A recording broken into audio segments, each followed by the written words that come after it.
Buenos días, estamos en la la sede de la Asociación Atlántica Española, una organización sin ánimo de lucro, integrada por voluntarios que dedican su tiempo a difundir las labores de la OTAN, en este caso en España. Y hemos venido a hablar con dos de sus integrantes, que son Gonzalo Ceballos, ingeniero industrial, máster en seguridad y defensa y vocal de la Junta Directiva de esta asociación, y Federico Yáñez, periodista titulado, doctor en Economía y Empresa, general de aviación retirado y vocal también de la Asociación Atlántica. Ambos son además compañeros de estudios del curso de Defensa Nacional del CSDEN, y queríamos hablar con ellos para tratar el tema de más actualidad ahora mismo en Europa, que es la crisis en Ucrania y la actuación de la OTAN. Ellos como parte de la OTAN desde el ámbito civil y como difusores de la cultura atlántica y de las labores de la OTAN, pues son conocedores de cómo funciona la organización, y no voy a decir qué es lo que van a hacer, pero sí saber un poco los entresijos y lo que está ocurriendo en este momento en Europa. Entonces, si nos pueden hacer un resumen ahora mismo de la situación. Bueno, lo que pasa en Europa y en cualquier sitio es una serie de acontecimientos que siempre tienen un anclaje en el pasado. Y Ucrania ha tenido unos vecinos, tiene un vecino gigantesco, muy grande, muy poderoso, y tiene otros vecinos que tampoco son muy sencillos, porque Ucrania tiene, entrando del este hacia el oeste, está Rusia, está Bielorrusia, está Polonia, está Eslovaquia, está Hungría, está Rumanía y está Moldavia. O sea, tiene una serie de países importantes. Por otro lado, hay otra cosa que le perjudica gravemente a Ucrania, es que la salida de Rusia al Mar Negro sin Ucrania que había quedado bastante reducida,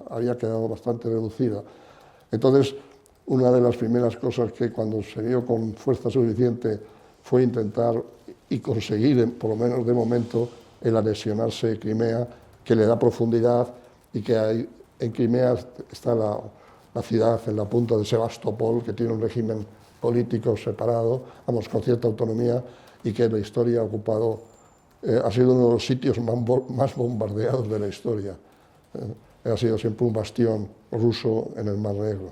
Iba a decir que después de la experiencia personal que nos acaba de mencionar Federico Yáñez, que estaba entonces en el Estado Mayor Internacional de la OTAN, razón por la que tenía el contacto estrecho y las visitas a Ucrania. Yo creo que ha mencionado una cosa que es extraordinariamente importante a efectos de lo que nos trae aquí, lo que podemos hacer nosotros como asociación representando a la opinión pública de los países miembros de la OTAN. Lo primero es el control democrático de las Fuerzas Armadas. La OTAN, para muchos, es considerada un bloque militar que en este caso, incluso en los últimos días, tiene la consideración de ofensivo, o que está aproximándose en su ampliación a las puertas de Moscú. En realidad es un club, una asociación, una alianza fundada en unos valores que compartimos los países, estados miembros de esta alianza, que se fundamentan, para empezar, en la democracia, en el Estado de Derecho, en el imperio de la ley, y fundamentalmente en la parte de defensa o relacionada con las Fuerzas Armadas, el control democrático de las Fuerzas Armadas. La OTAN, en todas las ampliaciones desde la caída del Pacto de Varsovia, lo que ha hecho es, con una política de puertas abiertas, aceptar a estados independientes que desean ser miembros de este club. Para ello tienen que cumplir unos determinados requisitos. No es yo quiero, me apunto y entro. Ciertamente ha habido estados que han entrado en alguna de las ampliaciones de la OTAN que no son proveedores natos de seguridad, pero todos han hecho esfuerzos importantes por democratizarse, todos han cumplido con unos criterios, fundamentalmente el del control democrático de las Fuerzas Armadas, y todos compartimos unos valores. Como ha mencionado Federico, hay una historia de unión, simbiosis y sentimiento común entre Ucrania y la Federación Rusa, anterior incluso al nacimiento de la Unión de Repúblicas Socialistas Soviéticas, pero también tiene una vida, Ucrania como país independiente, con unos acuerdos. Estábamos comentando antes de que empezara la entrevista, cuando la Unión Soviética colapsa, buena parte de la fuerza nuclear soviética está dispersa por las repúblicas soviéticas, y una de las cosas que más, vamos a decir, unas cosas más importantes de esa época, estamos hablando de los 90, fue el control de las cabezas nucleares, quién se hacía responsable. Todas estas películas que después vemos que hay un grupo terrorista o una unidad militar díscola que tiene pues, el control del armamento nuclear, también fue objeto de un pacto entre la Federación Rusa o la disolución de la Unión Soviética con Ucrania y evidentemente con Estados Unidos. Entonces empezó a decir, yo me acuerdo que se decía, pero luego se ha borrado, para ingresar hay que ser capaz de apoyar la defensa de la OTAN en su conjunto, tal. Luego eso se ha borrado. Y como he dicho, fue un gran acierto la Asociación para la Paz, pero la cosa se ha ido estirando de tal manera que ha terminado de producir cosas curiosas. Por ejemplo, el último país ingresado es Montenegro, que no llega al 1.000.000 de habitantes. Hay países como Eslovenia, de 1.200.000. Hay muchos países muy pequeños.